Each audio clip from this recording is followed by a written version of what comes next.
आगे बढ़ते हुए हम ये देखेंगे कि जॉब चुनते वक्त मेरे लिए सबसे ज़्यादा क्या मायने रखता है। आप स्क्रीन पर देख रहे हैं कुछ पहलू हैं जो मैं खुद को पूछ सकूं मेरे लिए सबसे ज़्यादा महत्वपूर्ण क्या है। आप में से कुछ लोग कहेंगे ये सभी महत्वपूर्ण है और मुझे ये सभी चाहिए। सही बात है, सभी चाहिए, सभी महत्वपूर्ण है, लेकिन ज़रूरी है कि हम इसमें थोड़ी प्रायोरिटी लिस्ट बनाएं। तो अनुक्रम दे कि मेरे लिए सबसे ज़रूरी क्या है, 2 नंबर पे क्या है, 3 नंबर पे क्या है और आगे। आप फ्री हैं, आप इसमें अगर कुछ और चीज़ें जोड़ना चाहे तो वो भी जोड़िए और अपना अपना अनुक्रम तैयार कीजिए।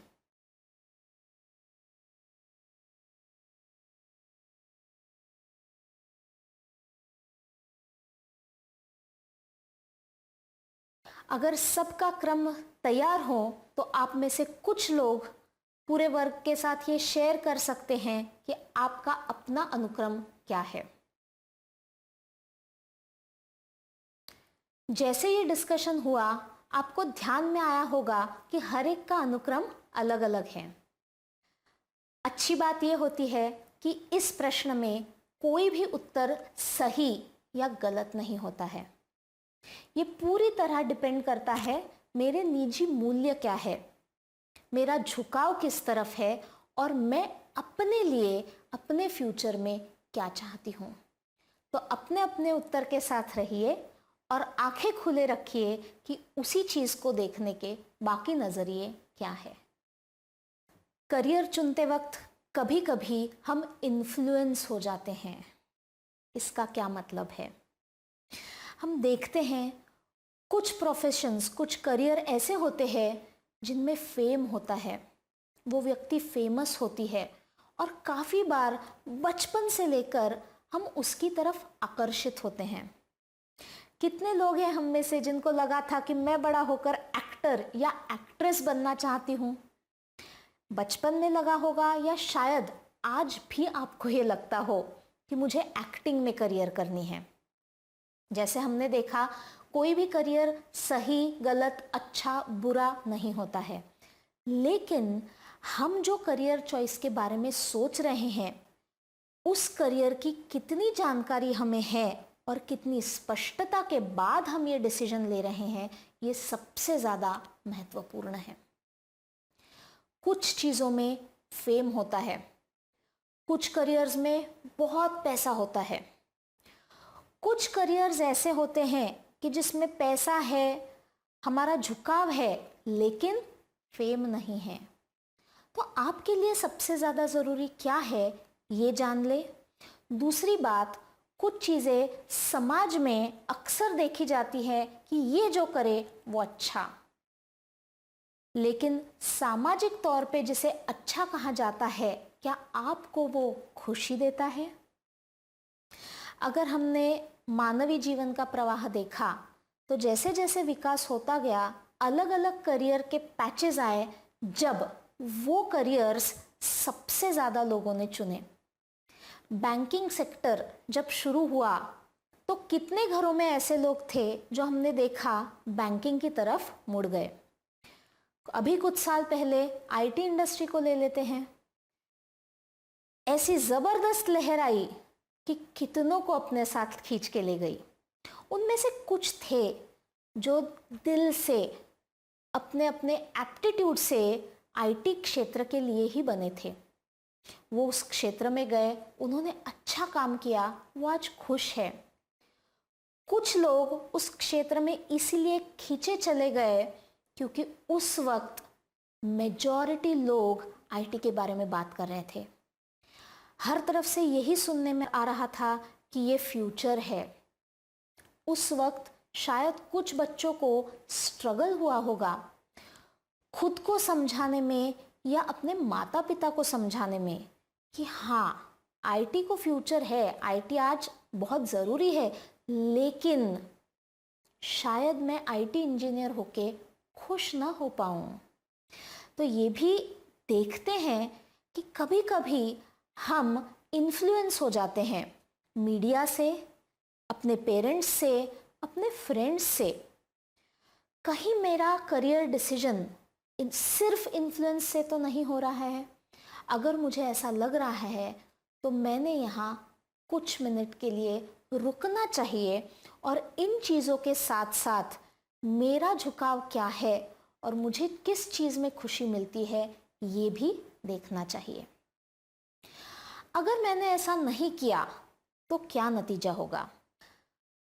जब मैं अपना करियर शुरुआत करूं तब शायद वो मुझे खुशी दे।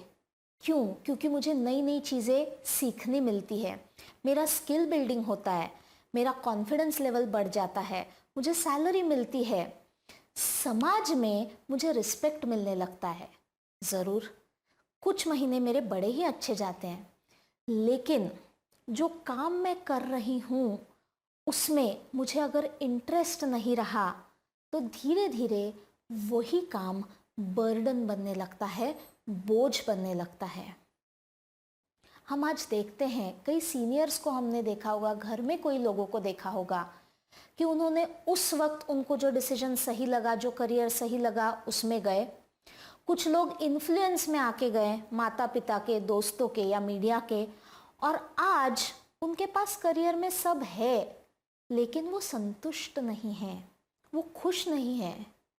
हर सोमवार काम पे जाते वक्त उनके माथे पे शिकन आ जाती है, सोमवार आ गया, और वो बेसब्री से इंतज़ार करते हैं वीकेंड का कि कब सैटरडे संडे आ जाए और मुझे काम पे ना जाना पड़े। सफलता से अगर हम इसे कोरिलेट करें तो आप जान जाएंगे कि ये बंदा काम कर रहा है, बाकी सारी चीज़ें अच्छी है, लेकिन शायद खुद को सफल नहीं कह पा रहा है क्योंकि करते हुए काम में वो खुश नहीं है। दूसरी तरफ हमने ये भी देखा है कि जो काम करने में मुझे खुशी मिलती है उसमें मेरे दिन के 8 घंटे की जगह 12 घंटे भी लग जाए, मुझे उसकी तकलीफ कम होती है। मेरे मन में, शरीर में उस चीज़ का स्ट्रेस कम निर्माण होता है।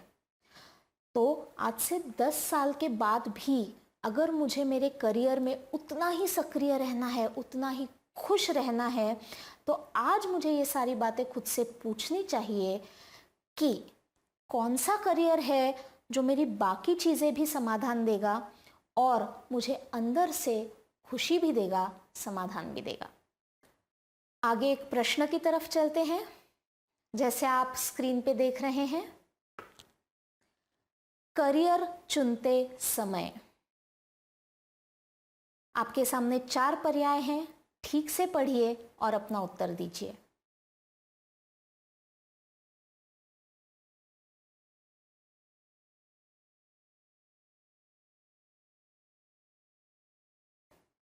आप सबके उत्तर और उसके नतीजे हमारे सामने हैं। मैं चाहूँगी 2 मिनट आप अपना उत्तर देखिए, बाकी रिजल्ट्स देखिए और आपस में चर्चा कीजिए कि इसमें जो अलग अलग उत्तर आए हैं, अगर आए हैं तो वो क्यों, और उस पर से आप क्या निष्कर्ष लेना चाहेंगे। अगले प्रश्न की तरफ चलते हैं। सफलता की परिभाषा।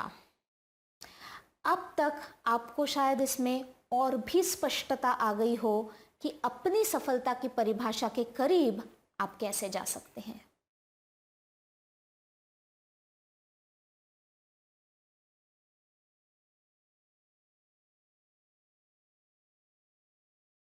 आगे का प्रश्न देखते हैं।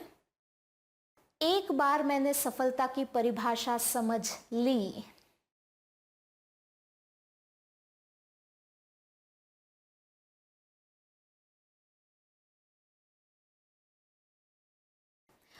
उत्तर हमारे सामने है कि ये कोई परमानेंट जवाब नहीं है।